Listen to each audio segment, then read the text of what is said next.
তুমি একই করলে করিম ভাই? লাউটা আমি গর্ত খুঁজে বাজার থেকে এনেছি। তোমার ভাই লাউ চিংড়ি খেতে চেয়েছিল, আর এইটা এভাবে আসার দিয়ে ফেললে। আর জিনিসপত্র এভাবে ভাঙচুর করছো কেন? লাউ চিংড়ির নিকুচি করি, এই লাউই যত নষ্টের মূলে। এই আবার কেমন কথা?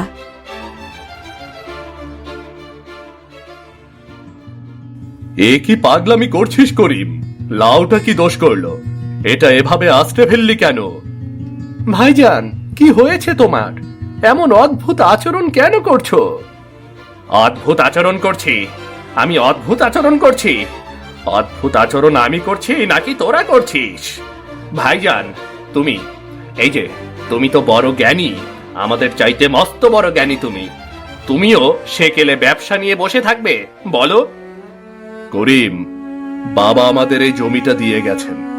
এই জমিতে তিনি সারা জীবন লাউ চাষ করেছেন। লাউয়ের ব্যবসা করেই তিনি সংসার চালিয়েছেন। আমার মনে হয় আমাদেরও এই ঐতিহ্য ধরে রাখা উচিত। পারিবারিক ঐতিহ্য অনেক মূল্যবান জিনিস রে। একদম ঠিক বলেছেন ভাইজান। লাউয়ের ব্যবসা আমাদের পরিবারের গর্ব। বাজারে একচেটিয়া লাউয়ের ব্যবসা বাবাই করেছেন। বাজারে তো এর চাহিদাও কম না। আমরা এই জমিতে লাউয়ের চাষই করব, কর্মচারী রাখবো, ব্যবসা আরো বাড়াবো। ঠিক ঠিক, ব্যবসায়ীদের লক্ষ্য এমনই হওয়া উচিত। লাউ লাউ লাউ আর লাউ, লাউ জপতে জপতে জীবন গেল। লাউয়ের ব্যবসা দিয়ে হবেটা কি শুনি? এটা কোনো ব্যবসা হলো নাকি? কত ধরনের ব্যবসা করে লোকে, কত ধরনের ব্যবসা করে টাকা কামাচ্ছে, আর তোমরা সেই মানধাতা যুগের লাউ নিয়ে পড়ে আছো। বাবা যেহেতু লাউয়ের ব্যবসা করতেন, আমাদেরও তাই করা উচিত।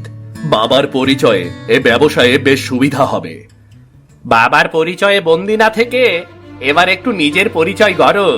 আমার কথা শোনো, আমি বলি, আমরা এই জমিতে ফুল চাষ করি। ফুলের কত চাহিদা, ফুলের বাজার বড়, লাভও বেশি।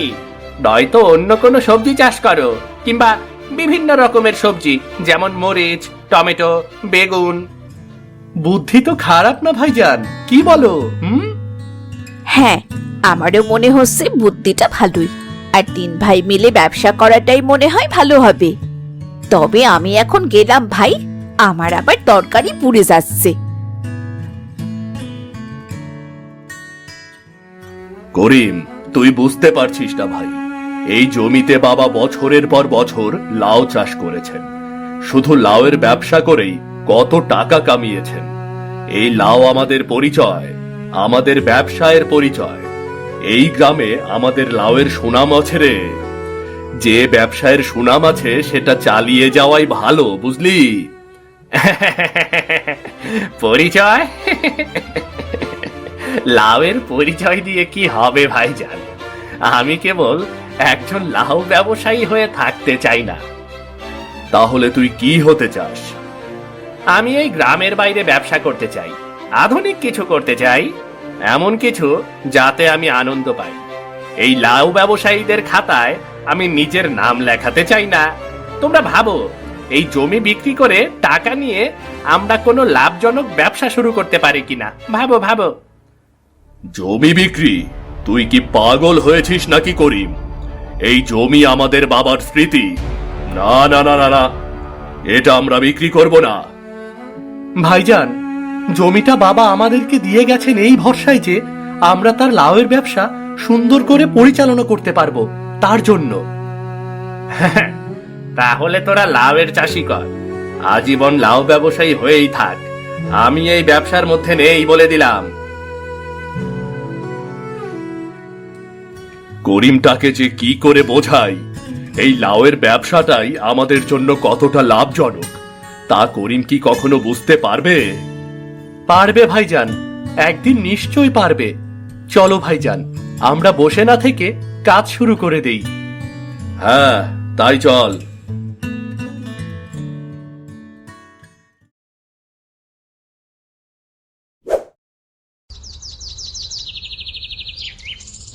ভুলো, সেদিন যে সারের বস্তাগুলো আনতে বলেছিলাম, এনেছিলি? হ্যাঁ সাহেব, সব বস্তায় আনছি। তয় সারের বস্তায় টাকা কম পড়ে গেছিল, দোকানদারে পরে দিমু বইলা রাখছি। টাকা কম পড়েছিল, আমাকে বলিসনি কেন? আপনারা তখন কি একটা কাজে জানি বাইরে গেছিলেন সাহেব, আমি মেজো সাহেবরে কইছিলাম, উনি আমার সাথে রাগারাগি করলেন। করিম, ও ওর একটু মন মেজাজ খারাপ যাচ্ছে, তুমি কিছু মনে করো না, তুমি সারের টাকা নিয়ে যেও। আচ্ছা সাহেব, ঠিক আছে। আর আব্দুল, তুমি ওদিকের মাটিতে সার দাওনি, মনে করে দিয়ে দিও। আগে আচ্ছা সাহেব, দিবা।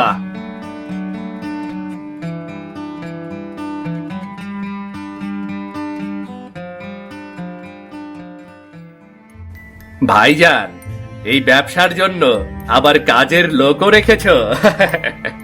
এ তো মশা মারতে কামান দাগা। লাউয়ের ফলন যেন ঠিক মতো হয়, তার জন্যই চেষ্টা করছি আমরা। তবে ভাইজান, তুমি চিন্তা করো না, এই জমির মাটি খুব ভালো, এবার লাউয়ের ফলন হবে দারুণ, তুমি দেখে নিও। তাই তো মনে হচ্ছে রে জসিম। তুই আব্দুল আর ভুলুকে নির্দেশনা ঠিক মতো দিস, ওরা কাজ ঠিক মতো করছে কিনা সেই খেয়াল রাখিস কিন্তু। তা তো অবশ্যই ভাইজান, বাজারে কথা বলে এসেছি, আমাদের লাউয়ের জন্য এখন থেকেই খরিদ্দার আসছে গো। লাউয়ের জন্য খরিদ্দার?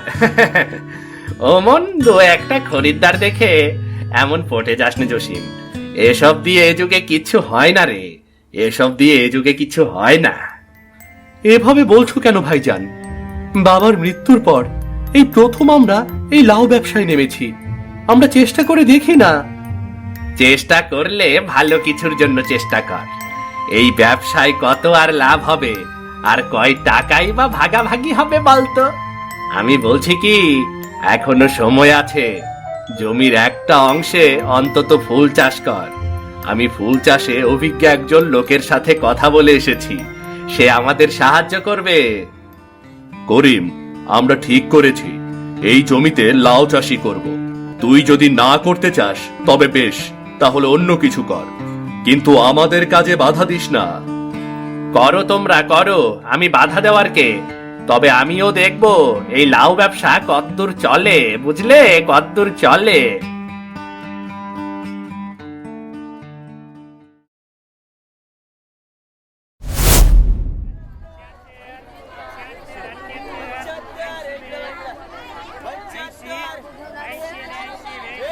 কি খবর আব্দুল, ভুলু, বেচা বিক্রি কেমন চলছে রে? অনেক ভালো চলতেছে সাহেব, তাই কিছু একটা সমস্যা হয়েছে। কি সমস্যা আমাকে বল। সাহেব, এই সপ্তাহে কিছু লাউ পয়সা গেছে, বেশ হৃষ্টপুষ্ট আছিল লাউগুলান, আমি বুঝবার পারতাছি না এমন কেন হইল। আমিও তাই ভাবছি, মাটি তো ঠিক মতোই তৈরি করা হয়েছিল, পানি সার সব তো ঠিকঠাকই দিয়েছি, তাহলে। ভাইজান, আমি একটা কথা কই, কাল রাইতে আমি করিম ভাইরে জমির কাছে দেখছি, তিনি কি জানি একটা করতেছিলেন, আমি বুঝতে পারি নাই। মেঝো ভাইজান, সে আবার কি করতে এসেছিল? আব্দুল, তুই ঠিক দেখেছিস? হ ভাইজান, আমি নিশ্চিন্ত। করিম হয়তো লাউ গাছগুলোর ক্ষতি করার চেষ্টা করছে। আমি এখনই করিম ভাইয়ের সাথে কথা বলবো, এটা কেন করছে সে। শান্ত হ জসিম, আমরা করিমের সাথে অবশ্যই কথা বলবো, তবে লাউ গাছগুলো ভালো করে পাহারা দিতে হবে। তুমি চিন্তা করো না ভাইজান, আমি নিজেই পাহারা দেব, মেঝো ভাইকে আর কোনো ক্ষতি করতে দেব না। দেখা যাক কি হয়, এবার ভালোই ভালোই সব লাউগুলো বিক্রি করতে পারলেই বাঁচি। তবে আজকের দিনের লাভের ভাগাভাগিটা করে ফেলতে হবে, বুঝলি, দিনের হিসাব দিনেই থাকুক, কি বলিস? করিমের ভাগটাও করিমকে বুঝিয়ে দিতে হবে। মেঝো ভাইজানের ভাগ? কিন্তু সে তো কিছুই করেনি। না করুক, কিন্তু এই জমির তো একটা অংশ আছে, তাই না? ঠিক আছে ভাইজান, তুমি যা বলবে।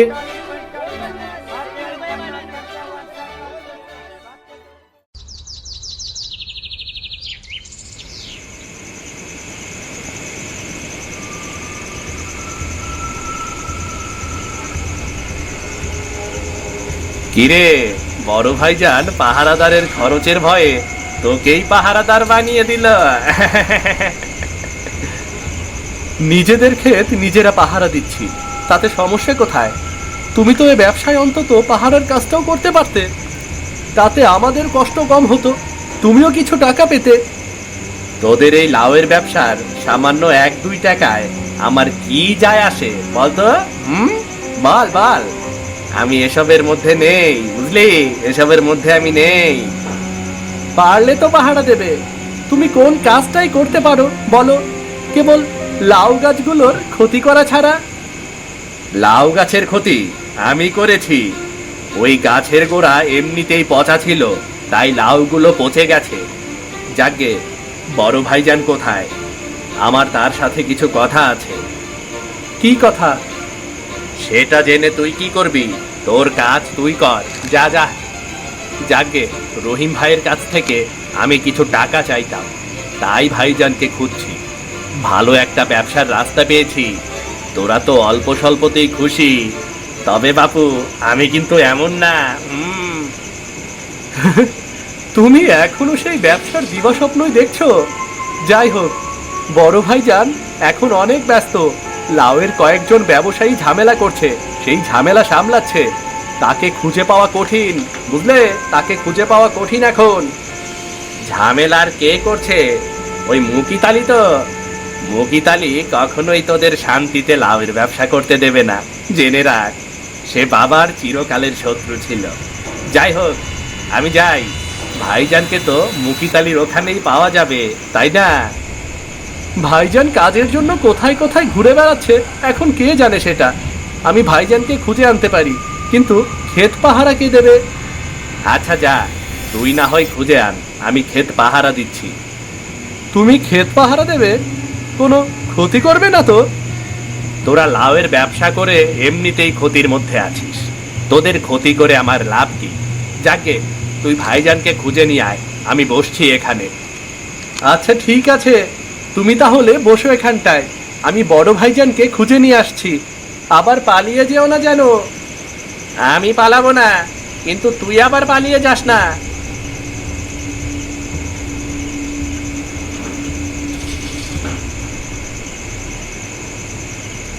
চল বেটা করি, মাঝে না হয় কিছুক্ষণ তুইও লাউয়ের ব্যবসায় অংশগ্রহণ কর। কিন্তু এই লাউ ক্ষেত পাহারা দেওয়ার কি আছে? কে নেবে এই ঘোড়ার ডিম?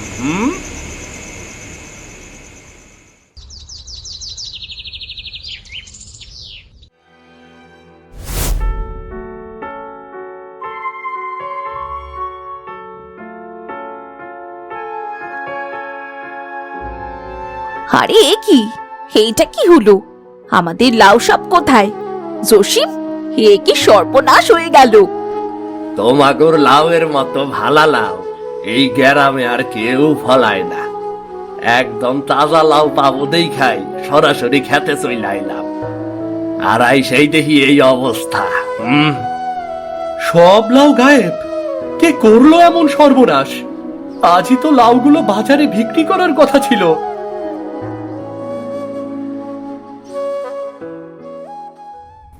এখানে এত চেঁচামেচি কিসের? কি হয়েছে এখানে? এত লোকজন কেন?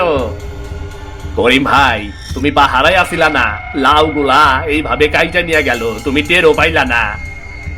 আমি পাহারা দিতে দিতে কখন ঘুমিয়ে পড়েছিলাম কে জানে। হ্যাঁ, লাউ কি চুরি হয়ে গেছে নাকি? আমার তো মনে হইতাছে এইটা করিমের কাজ। সব সময় তো শুনতাম সে লাউয়ের ব্যবসার বিরুদ্ধে আসিল। হ্যাঁ, করিম ভাই হিংসা কইরা লাউ কাইটা ফেলছে। কাদের দিয়ে কাজ করাইছে কেরা জানে। একা হাতে তো এক রাইতেই কাজ করা সম্ভব না। তোমরা বিশ্বাস করো, আমি কিছুই করিনি, আমি শুধু ঘুমিয়ে পড়েছিলাম। হ্যাঁ, লাউয়ের ব্যবসা করতে চাইনি, কিন্তু তার মানে এই না যে আমি কোনো ক্ষতি করতে চেয়েছি। তুমি তো এখানে ছিলে, এত অল্প সময়ে ঘুমিয়ে পড়লে। নিশ্চয়ই ঘুমিয়ে পড়াটা তোমার নাটক। এমন ঘুম ঘুমালে তুমি কিছুই টের পাওনি? এ তো অসম্ভব। আরে আমি এমন করেই ঘুমিয়েছি রে, দেখলি না? মাটিতে পড়ে পড়ে ঘুমাচ্ছিলাম, দেখলি না? কেউ নিশ্চয়ই আমাকে ঘুম পাড়িয়ে দিয়েছিল, বুঝলি? বাড়িতে সামান্যতম আওয়াজ হলেও তুমি লাফ দিয়ে জেগে ওঠো, আর এখানে এত লাউ কেটে নিয়ে গেল আর তুমি কিছুই টের পেলে না। বাহ বাহ!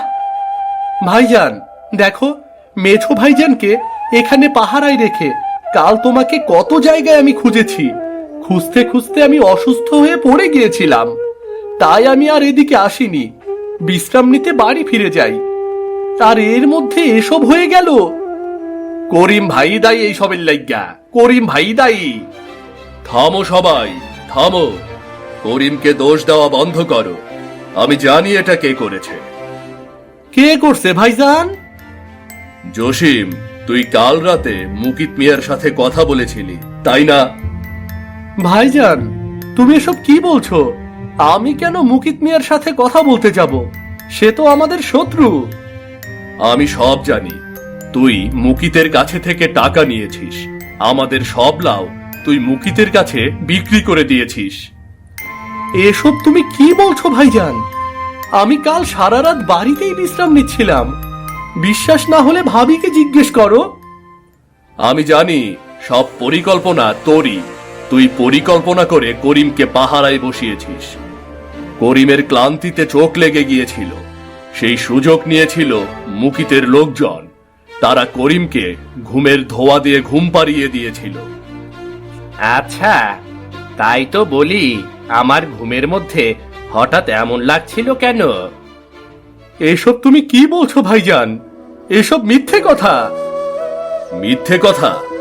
আচ্ছা জমির ভাই, জমির ভাই এদিকে এসে সত্যটা বলো সবাইকে। জমির ভাই?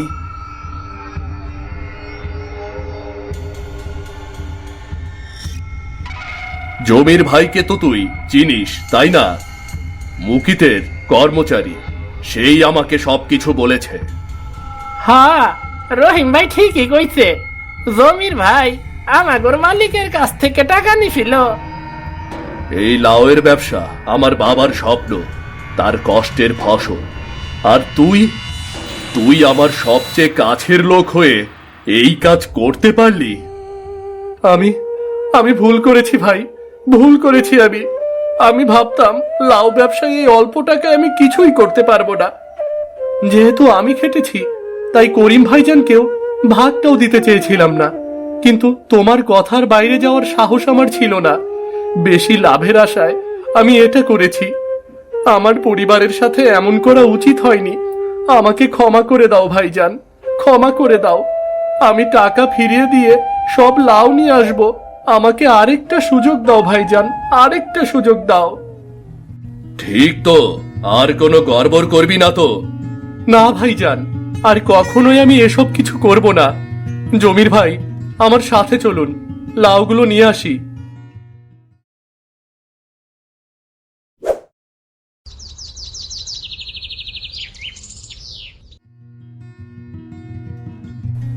জসিম, ব্যবসার টাকা আবার নতুন করে ভাগ হবে। এবার তোদের ইচ্ছে মতে ভাগাভাগি হবে। আমারও কিছু ভুল ছিল। জমিটার মালিক তো তোরাও, তোদের ইচ্ছের প্রাধান্য দেওয়া উচিত ছিল আমার। না ভাইজান, তুমি যেভাবে বলবে সেভাবেই হবে। আমি আর কখনো এমন করব না ভাইজান। আর করিম, আমি তোকে তোর ভাগের টাকা দিয়ে দেব। তুই তোর পছন্দ মতো কাজ শুরু করিস। না ভাইজান, তার কোনো প্রয়োজন নেই। আমিও ভুল করেছি। আমি লাউয়ের ব্যবসাকে ছোট করে দেখেছি, কিন্তু এখন বুঝতে পারছি এই ব্যবসায় আমাদের ঐতিহ্য আছে। লোকে আমাদের এই লাউ খুব ভালোবাসে, তাই এখন থেকে আমিও তোমাদের সাথে যোগ দিতে চাই। এই না হলে আমার ভাই। সত্যি ভাইজান, তুমি সত্যিই কাজ করবে আমাদের সাথে? হ্যাঁ, অবশ্যই। আমরা একসাথে যেটাই করব সেটাই ভালো কিছু হবে রে। এখন আমরা 3 ভাই একসাথে লাউয়ের ব্যবসা বড় করব, বুঝলি? বড় করব লাউয়ের ব্যবসা।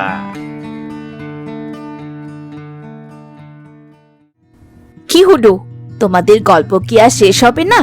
তাড়াতাড়ি খেতে এসো। ভাবি, আজ কি রেখেছো? তোমাদের প্রিয় মুরগির গোশত, ইলিশ মাছ আর চিংড়ি। সে কি ভাবি, লাউয়ের কোনো পদ করনি আজকে? লাউয়ের কোনো পদ? সব তরকারি লাউ দিয়ে রেঁধেছি। এসো এসো, জলদি খাবে এসো।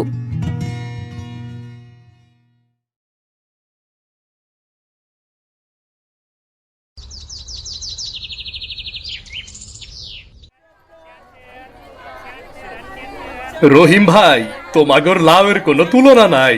যেমন খুশি তেমন টাটকা। এই লাউ দিয়ে তরকারি অসাধারণ হয়। ধন্যবাদ। আমরা 3 ভাই মিলে ব্যবসা করছি তো, তাই আমাদের লাউয়ের ফলন দিন দিন আরো উন্নত হচ্ছে। আমাদের আরো বড় পরিকল্পনা আছে। আমরা সদরের বাজারেও আমাদের লাউ সরবরাহ করব। এই ব্যবসা আমাদের বাবার স্বপ্ন ছিল। আমরা 3 ভাই মিলে এটা চালাবো। সম্ভব হলে আরো বড় করব। আমারও তোমাদের সাথে কাজ করে খুব ভালো লাগছে। কেন যেন মনে হচ্ছে বাবা খুব খুশি হচ্ছেন। তার 3 ছেলে মিলে একসাথে কাজ করছে। তিনি থাকলে অবশ্যই খুশি হতেন।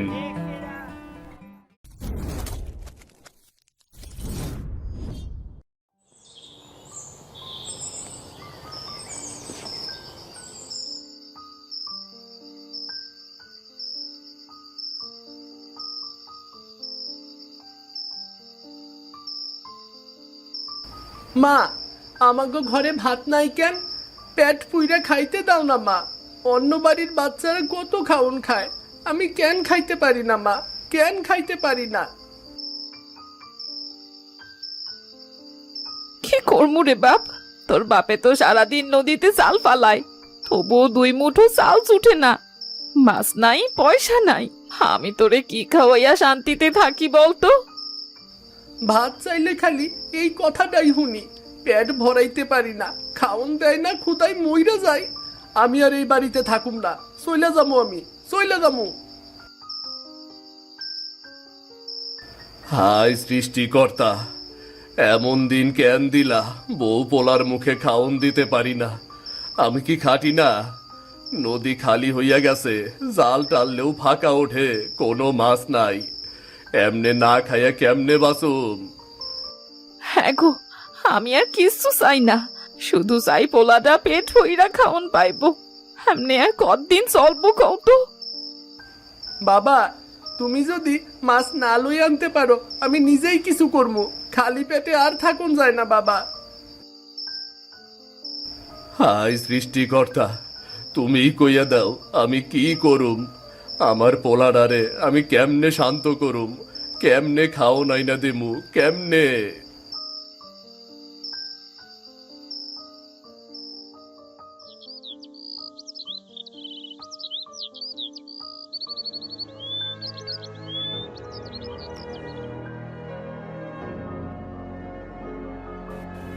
মা, আমারও কিচ্ছু নাই।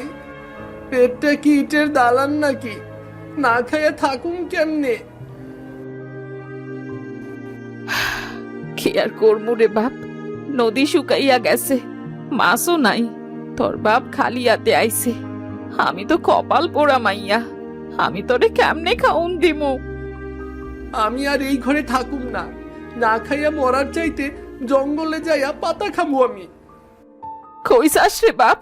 জঙ্গলে শেয়াল ডাকে আর বাঘও আইতে পারে, তুই গেলে আমি একা কেমনে থাকমু? আমি থাকুনই বা কি হইতাছে? ঘরে যদি খাওনি না পাই, ঘরে থাইকে কি করুম? আমি তার চাইয়া জঙ্গলেই ভালা। যাই, জঙ্গলেই যাই আমি। ওরে বাপ, কই যাস? ঘর ছাড়িস না।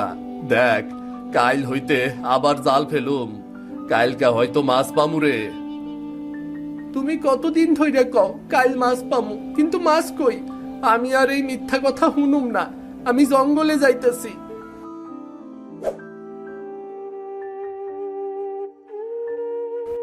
হায় সৃষ্টিকর্তা, আমার বাপটা কি এমনি ঘর সাইসা যাইব? খুদা কি মাইনছেরে এমনে পাগল বানাইয়া দেয়?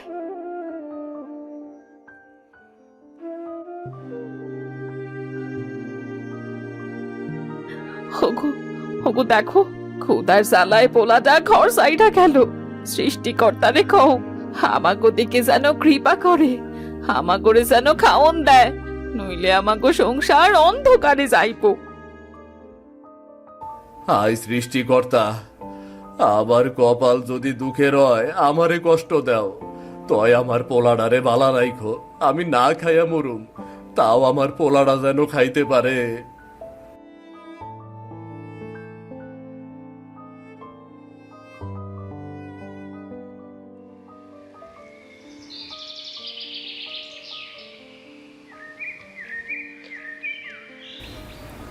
হাই সৃষ্টিকর্তা, আমি কি দোষ করছি? আমারে কেন খাবার দাও না? ঘরে ভাত নাই, মায়ের চোখে পানি, বাবার মুখ শুকনা। আমাগোর একটু খাবার দাও, জানি একটু খাইয়া বাঁচতে পারি।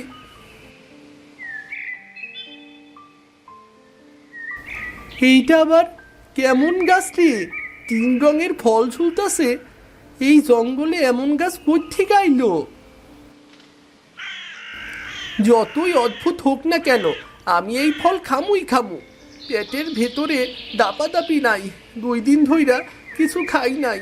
এই ফল খাইলে তাও একটু পেট ভরবো।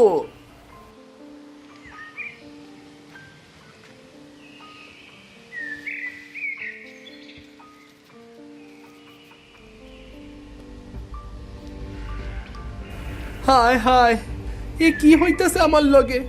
চোখে কিছু দেখা যাইতেছে না কেন? হায় হায়।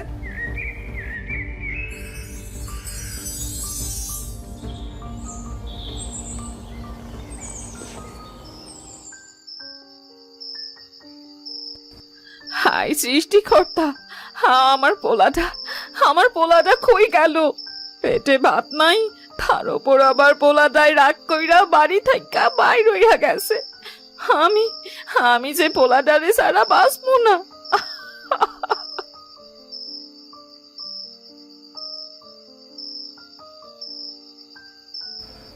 আহারে বাপ, কই গেলি রে তুই? ঘরে ফিরে আয়।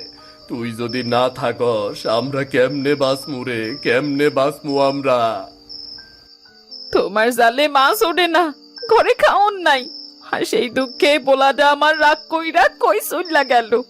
এখন জঙ্গলে বাঘ শিয়ালে যদি খাইয়া ফেলাই, আমি আমার পোলারে কই পামু? না না, তুমি এই সব অলক্ষণে কথা কইও না। আমি আবার খুঁজমু। রাত যতই গভীর হোক না কেন, আমি পোলাডারে আনমুই, জঙ্গলে যাইয়া ডাকমু আমি। ওরে সিধু, এমনে পাগলের মতো ছোটাছুটি করিস না, ওপরওয়ালারে ডাক, সেই হয়তো হারানো মানুষ ফিরাইয়া দিবার পারে। মাগো, আমি কি করুম কও? আমি তো চেষ্টা করি, তাও তোমাগো মুখে ভাত তুইলা দিতে পারি না। এ দোষ কি আবার? আমার পোলাডারে যদি আমি ফেরত না পাই, তয় আমার বাঁচার কি আর মানে আছে কও?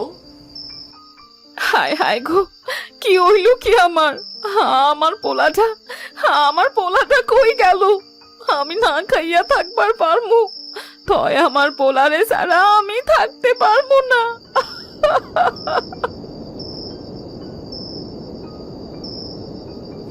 হায় সৃষ্টিকর্তা, তুমি আমারে শাস্তি দাও, তয় আমার পোলাডারে বাঁচাইয়া রাখো সৃষ্টিকর্তা।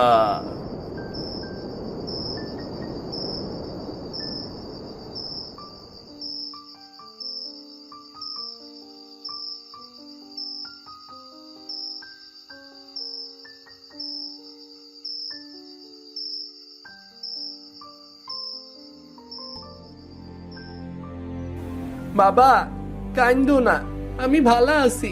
তয় তোমরা আমারে খুঁজা পাইতে হইলে একটা কাম করতে হইব। ওরে আমার বুকের ধন, কই ছিলি তুই? আমি তো তরে খুঁজতে খুঁজতে হাঁপাইয়া গেছি রে।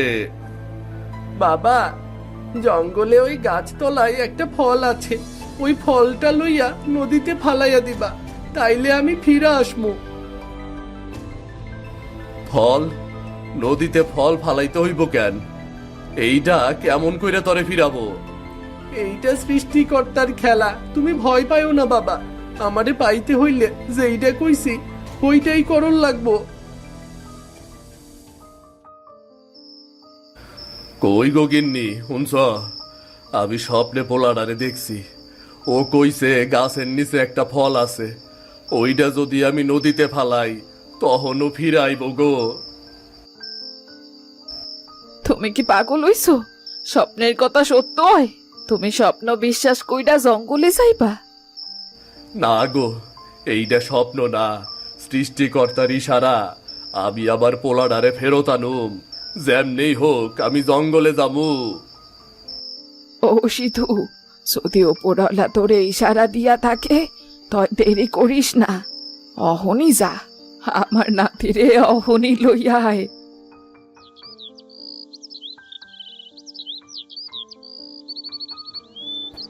হোগো, জঙ্গলে যাইতাছো, তোমার যদি কিছু হইয়া যায়? ভয় কইরো না, আমি পোলাডারে ফেরত আনমুই আনমু। কিরে সিধু, ভোরবেলায় কই যাইতাছত? মুখখানা তোর এমন কেন? কোনো সমস্যা হইছে নাকি? আমারে ক দেহি।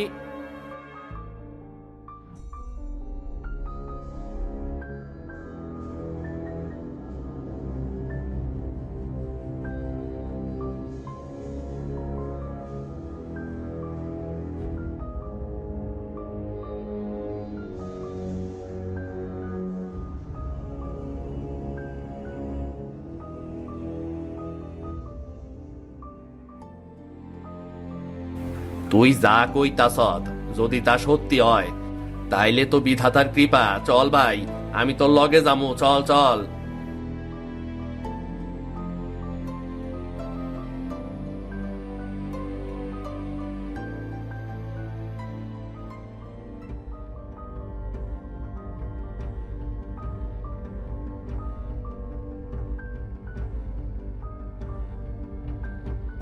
দেবেন, এই দেখ, এইটাই হইব ওই ফল যা আমি স্বপ্নে দেখছি। আই কিরে সিধু, জীবনে এমন ফল আমি তো দেখি নাই রে। সাবধানে ধর ভাই, সাবধানে ধর।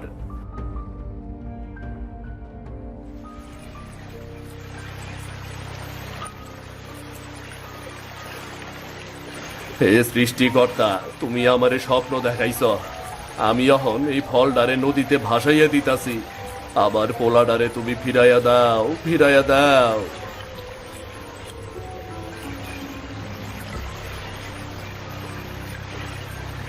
সিধু, দেখতাছত পানি কেমন থর থর করে কাঁপতাছে রে সিধু, দেখতাছত নাকি?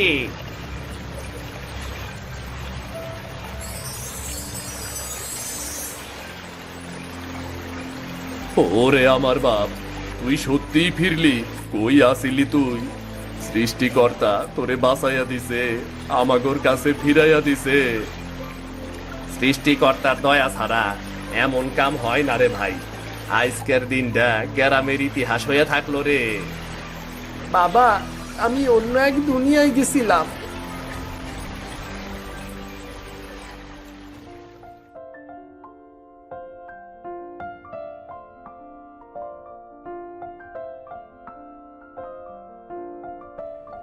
ওরে আমার বাপ, তুই কই আসিলি?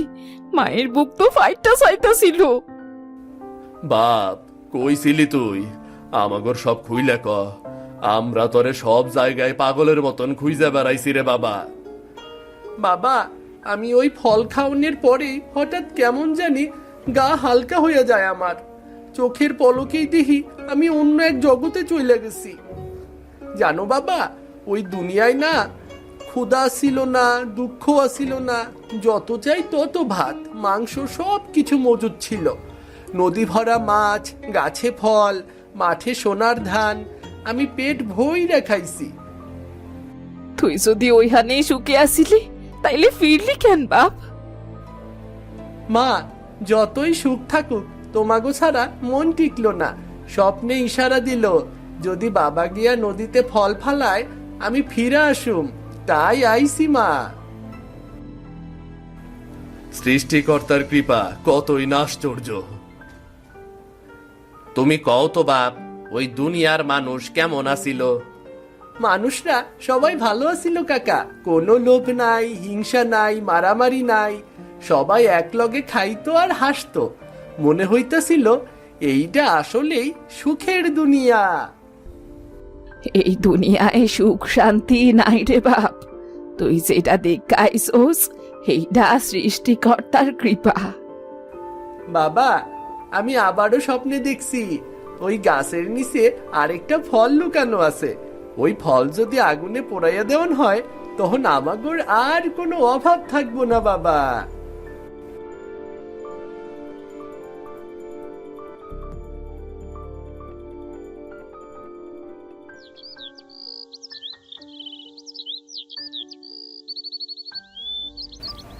এইটা কি হইতাছে? সিধু গরিব যাইলে সারাদিন মাছ ধরতে যায়, ভাতের ব্যবস্থা হয় না। ওই রকম মানুষরে সৃষ্টিকর্তা এত দয়া করব? আমি কি গ্রামে থাকি না নাকি? ও বাবু, আপনি শুনতেছেন? সিধুর বলা নাকি অন্য দুনিয়া থেকে ঘুরে আইছে, ফল নিয়ে নদীতে ফালাইয়া পোলারে ফেরত পাইছে। হ, শুনছি। এইটা সৃষ্টিকর্তার কৃপা, বুঝলি মহেশ? এইটা লোভের জিনিস না রে, বিশ্বাসের ব্যাপার। বাবু, বিশ্বাস বিশ্বাস করেন, তাই যদি সত্যি ওই গাছে আরো ফল থাকে আর ওইটা যদি পোড়াইলে ধন সম্পদ আহে, তখন তো আমাগো ভাগ্য খুলবো। দেখ মহেশ, লোভে পড়িস না। সৃষ্টিকর্তা যার ইচ্ছা তার ওপরেই কৃপা করে। জোর কইরা কিছু পাইতে চাইলে শেষমেশ ধ্বংস হইয়া যাবি।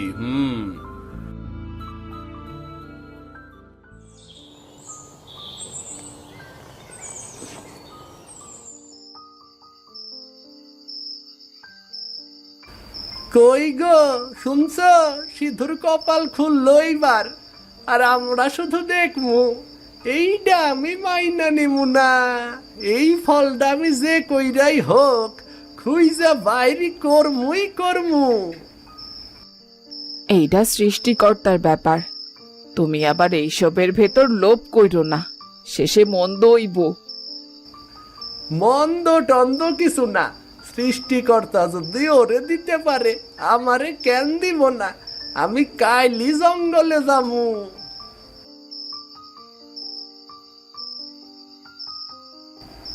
এইবার কি করমু গিন্নি? সৃষ্টিকর্তার কৃপা যদি সত্যি হয় তখন তো ভাগ্য খুলব, কিন্তু ভয়ও পাইতাছি। লোভ করলে আবার বিপদ হইব না তো? যা কিছু হইব সৃষ্টিকর্তার ইচ্ছাতেই হইব। তয় মহেশের কানে যদি যায়, ও তো তবে ঝামেলা বাঁধাইব। তোরে কপাল খুলতে দিমু না রে সিধুর, ওই ফল আমি নিয়ে যাবো। তোর ভাগ্য আমি শেষ কইরা দেবো রে। আমার কপাল খুলবো রে, আমার কপাল।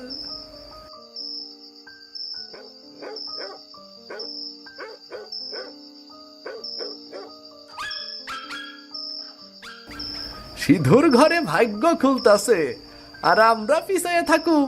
না না না, এইটা মানা যায় না। ওই ফলটা আমি যে কইরাই হোক আনমুই আনমু।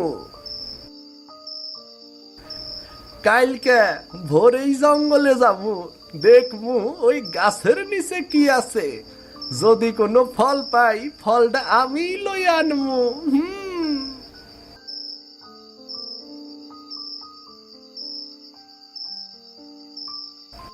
কি গো, কি ভাবতাছো? আমি কিন্তু তোমারে বারবার সাবধান করতাছি, সিঁদুর ভাগ্য লইয়া হিংসা কইরো না, শেষ পর্যন্ত ক্ষতি হইব কিন্তু কইলাম। তয় হুই না রাহ, আমি আর কোনো ভয় পাই না। ভাগ্য যদি চায় আমি পামু, আর কেউ আমারে ঠেকাইতে পারবো না।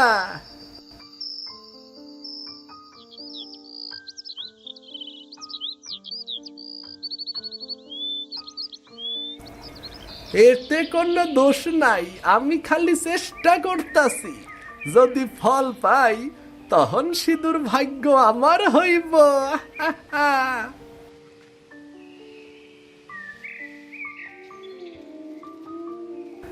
এইটাই হইব।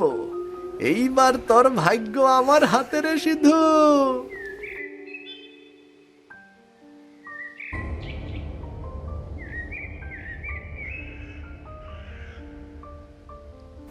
না, ভয় পাইলে চলবো না, সাহস কইরা আগাইতে হইব।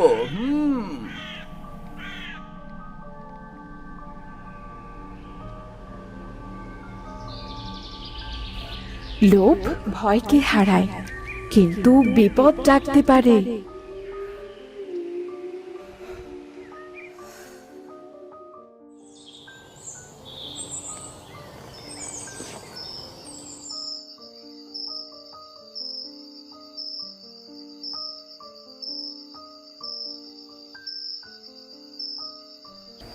বাবা, মা, ওই ফলটা যদি আমরা আগুনে পোড়াই তখন আর কোনো অভাব থাকবো না।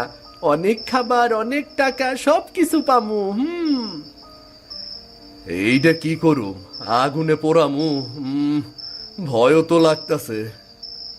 ওগো শোনো, সৃষ্টিকর্তার ইচ্ছাই সব হইব। পোলাটা ফিরাইছে, এটাই আমাগো সবচাইতে বড় পাওয়া। আর কপালে যদি থাকে না, তাইলে আমাগো ভাগ্যও খুলবো। তাই মনে বিশ্বাস রাখো।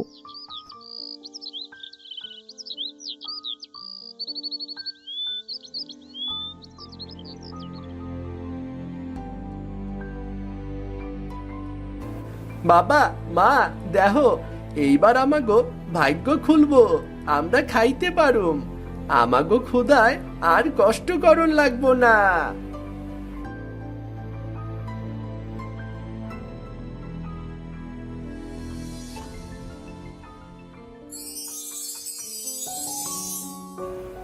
মা, বাবা, দেখছো, এখন আর কোনো ক্ষুধা নাই আমাগো। হায় সৃষ্টিকর্তা, হে তোমার কেমন আশ্চর্য! আমাগো অভাব দূর হইয়া গেল। হে সৃষ্টিকর্তা, তোমার কৃপা সত্যি অসাধারণ। আমরা কতদিন অভাবে না খাইয়া আছি, আমাগোর অভাব এইবার দূর হইয়া গেল। দূর হইয়া গেল অভাব।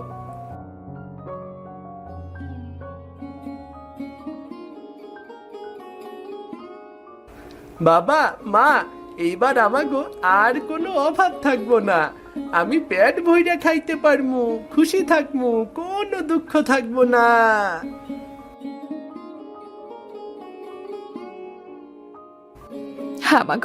আমাগো দুঃখের দিন তইলে শেষ হইল।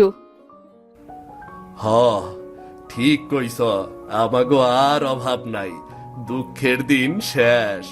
সৃষ্টিকর্তা আমাগোর দেখাইলো, সে চাইলে সব কষ্ট কেমন দূর হইয়া যায় আর শান্তি পাওন যায়। দেখছো, সন্তানের সুখ আর বিশ্বাসের শক্তি কি করতে পারে। এইটাই প্রকৃত ধন। সেই রাত থেকে সিধুর পরিবার আর কোনো অভাবে ভুগল না। প্রতিটা দিন তাদের সুখে, শান্তিতে আর পরিপূর্ণতায় কাটলো।